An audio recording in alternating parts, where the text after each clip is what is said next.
What if a city could lose a case and then just rewrite the past to fix it? Well, I'm asking that because that's exactly what the city of Albert Lea is trying to do in my appellate court case against them. Recently, we filed a motion to strike, which you can watch and learn about in my previous video. And today we're going over the response to our motion to strike. And instead of weakening our case, they accidentally proved our entire argument. Maybe it wasn't an accident. I don't know. I try to be fair. I try to be nice. So today, I'm going to show you, in plain English, how their own words confirm that they relied on post-decision material to justify a denial that never had any legal basis. Our appeal is about one single decision: the city's refusal to give me my business registration for my cannabis business that already had a state license on July 28th, 2025. And if you remember, I was the first licensed cannabis dispensary in the whole state, and the city had a first come first serve ordinance in place. An ordinance is essentially a city law. So the law is simple. An appellate court can only review what was before the decision maker at the time. And the city, on July 28th, relied on post-dated agency guidance, newspaper articles, and policy memos that didn't exist yet. Or at least, that's what they're claiming. The reality is far worse. On July 28th, they didn't rely on any of that. The city manager and city attorney gave their warnings that breaking state law could have repercussions, and the city council, on the record, on video, instead made a stand against the state. And they're essentially trying to rewrite history to factor in what I just said: post-dated agency guidance, newspaper articles, and policy memos that all did not exist on July 28th. And that's why we're moving to remove those portions from their brief. You don't get to break the law and then change the rules afterwards. But that's exactly what they're trying to do. They're trying to confuse everyone and essentially lie and say that they had justification to break the law, when at the moment, and the record clearly shows this, they just wanted to break the law because fuck it. That's pretty much it. The city's response says this isn't evidence, it's legal context. But then they use that context to argue why they delayed, why they hesitated, and why they didn't approve. That's not law, that's an excuse. Once you use something to justify conduct, it becomes a fact, and facts must be on the record. They can't call it background and rely on it to defend the outcome. That's not how the appellate review works. Here's the part that blew me away. They admitted that the guidance from the OCM was communicated before the city considered whether to even reconsider my application for the registration. Now think about that. They just conceded the guidance was not part of the original decision, which means it cannot legally justify the action being appealed. They just confirmed they're using hindsight to patch a broken record. That's textbook abuse of process. Then they say the city never denied the registration, and they've said this repeatedly, but in their own filings, they've called it a denial. They then have asked the court to affirm the denial, and then they rely on statutes that only apply after a denial. They're literally arguing both sides. You can't say, we didn't deny you, and then say, well, here's why our denial was legal. Courts don't tolerate that. Instead of defending their position, they're actually asking the court to defer this motion to the merits panel. That's legalese for, we know this is dangerous, please don't rule on it yet. That's not confidence, that's containment. The response confirms the original decision lacked legal support, that they tried to fix it after the fact. I don't even think they really tried, mind you. That they rebranded excuses as context, and now they're hoping the court just looks away. But appellate courts exist for this very reason, to stop this very illegal behavior. So, the case is now set for oral argument on March 5th. And for the first time, the city is no longer defending what they did. They're defending why they needed to rewrite it. And that tells you everything. I'll keep you posted. If you got any questions, comments, or concerns, let me know. We can briefly go over this because I know the lamestream media isn't going to show this. They never do. Our media is bought and owned by the billionaires and our very own government. So as you can see, the respondents' response to my motion to strike, right off the bat, don't take this at face value. It's nothing but a bunch of double speak and lies. Very unbecoming, very uncouth, very non-professional. You can pause and read it. I'm really not going to go over it. A lot of it is a joke, but there are some nuggets here that point out the blatant contradictory, hypocritical aspects where the city respectfully requests the court to defer ruling on this motion to the merits panel, but ultimately request it deny the motion. Yep. You are not relying on statutory authority because OCM guidance isn't a statute passed by the legislator. They're completely different. You know, that's like Trump saying his executive orders are law.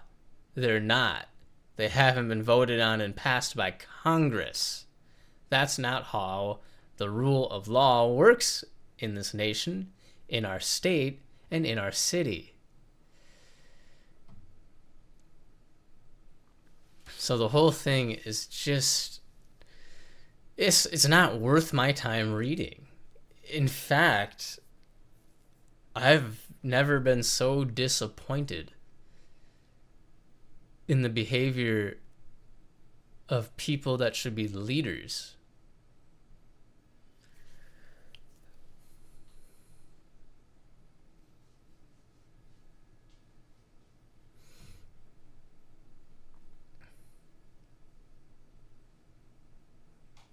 Yeah, here again, they never denied my cannabis registration. Okay, but then Minnesota Rule 15.99 takes effect, which is if it's not denied, it's automatically granted because you never denied it. So which is it? And we already called that out previously in court. These guys are up a creek without a paddle. And there's no other way to phrase it. They shit their bed, they've been sleeping in it, and they're begging the appellate court to call in the maid to fix it all for them.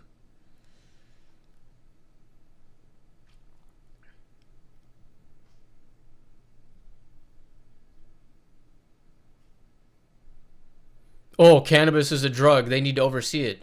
Really? How many coffee shops do we have here? How many liquor stores? How many venues, restaurants that serve liquor do we have here? How many pharmacies?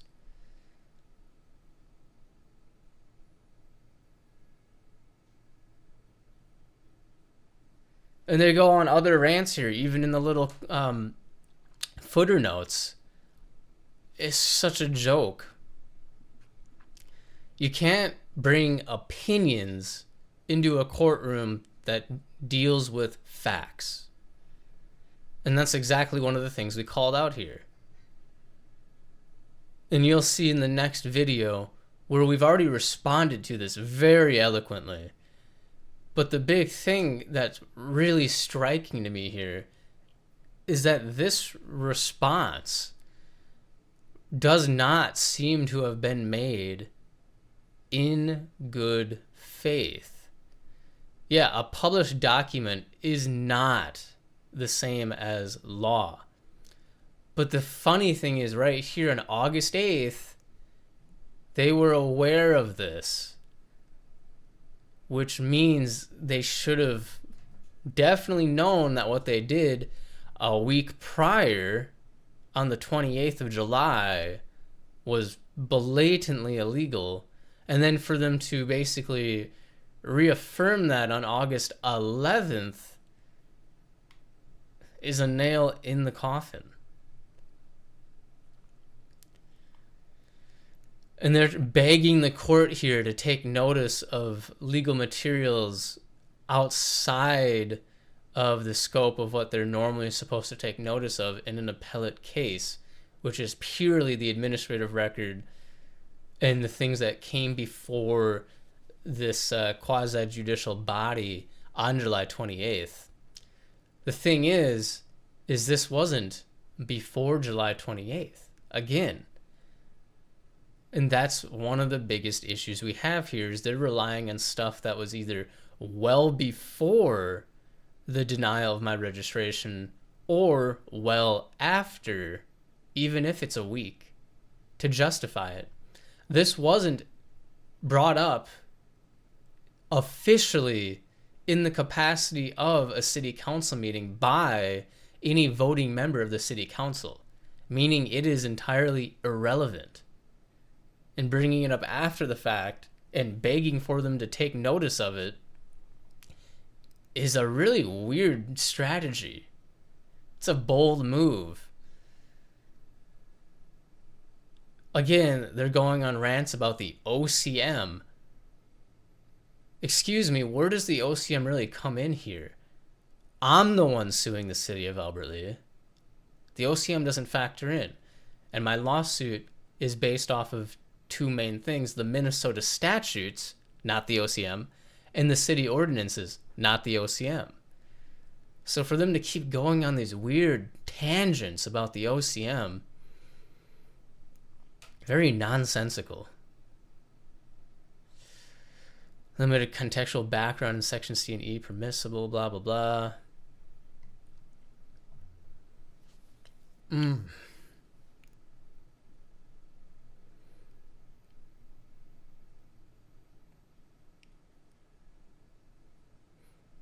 mean, you can, it's a lot of words, but not really any strong argument here. I'm going to be honest, a lot of this actually seems to help us for the reasons I previously listed in my little intro summary.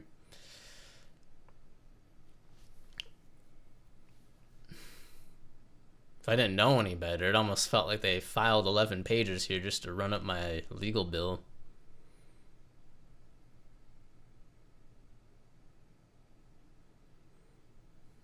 Yes, again, the appellate court really doesn't need broader context of Minnesota's cannabis legalization and the removal of municipal regulatory authority. The reason you guys didn't deserve regulatory authority is because of this exact thing, because you don't think the city of Albert Lea, the city council of Albert Lea, our corrupt mayor, Rich Murray, doesn't think laws need apply to them. Rules for thee, not for me. That's exactly why the legislator, I believe, considering I know most of the people that wrote the cannabis bill and had a hand in it, it's exactly why we didn't want to give any local jurisdiction any authority over this. You're too corrupt to have it. It's plain and simple. We all know how it goes. In small towns, it's usually a group of 5 or so families that run everything.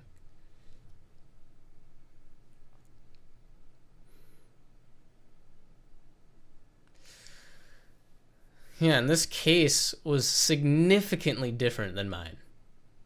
in many ways.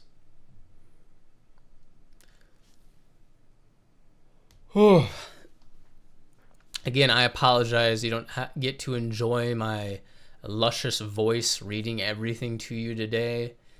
It's just not worth my sanity and energy to read all of this. So much of it is just nonsensical fluff. But feel free to pause and read it yourself.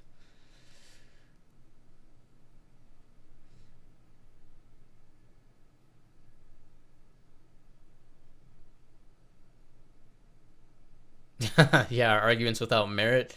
It's really not. It's entirely irrelevant. The OCM is not equivalent to the legislature of Minnesota. It's not the same. To act like a government agency is the same thing as the law is insane. It's not. That's not how any of this works.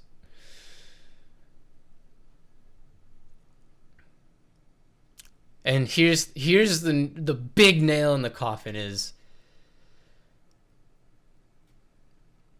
while our argument regarding OCM's administrative guidance is entirely without merit, granting a motion to strike at this stage would require this court to prematurely adjudicate the nature of the city's decision. First of all, that's not true. And if it is true, it's only because the city blatantly broke the law and is trying to lie and manipulate and retcon everything to act like they didn't. That's why our request for the court to strike all arguments contained within respondent's brief that rely upon documents not in the record, as they say here, would effectively strike the city's arguments in their entirety, because the city doesn't have a leg to stand on.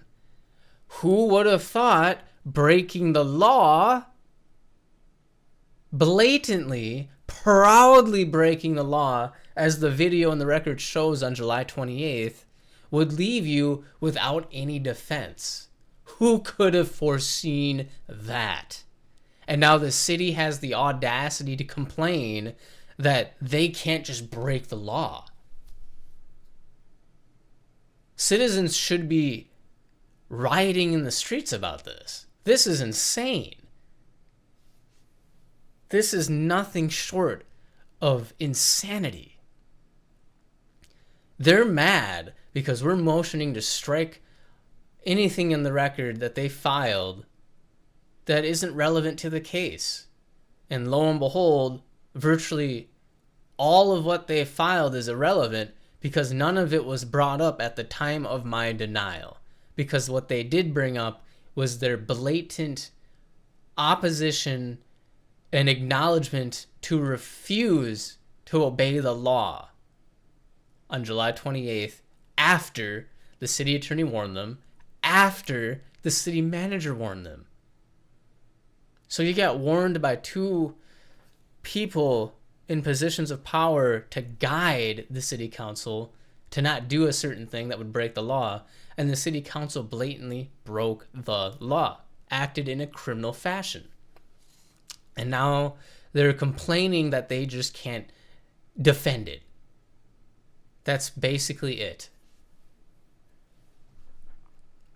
They've pretty much made the argument for us. I mean, this is mind-boggling stuff here, folks. I never realized how corrupt our government was. I really didn't. I really hope this is opening the eyes of everyone that sees this video. Seriously, this paragraph is the most just insane thing I maybe will read all year. It's insane. Would effectively strike the city's arguments in their entirety. You admitted it. You just admitted it. It's because your arguments in their entirety are irrelevant. Interesting. That's all I got for you today, folks. Short, under 20-minute video. Again, let me know if you got any questions, comments, or concerns. I am doing this because I demand and expect accountability from my government. And if I, as a citizen, can do anything to help achieve that, I will, because I love all citizens of the United States, of Minnesota, and of this world. And I am tired of the government taking our rights away. I'm not doing this out of malice or anything else. It's because I believe in America and what we stand for in our Constitution, to life, to happiness, and everything in between. Peace.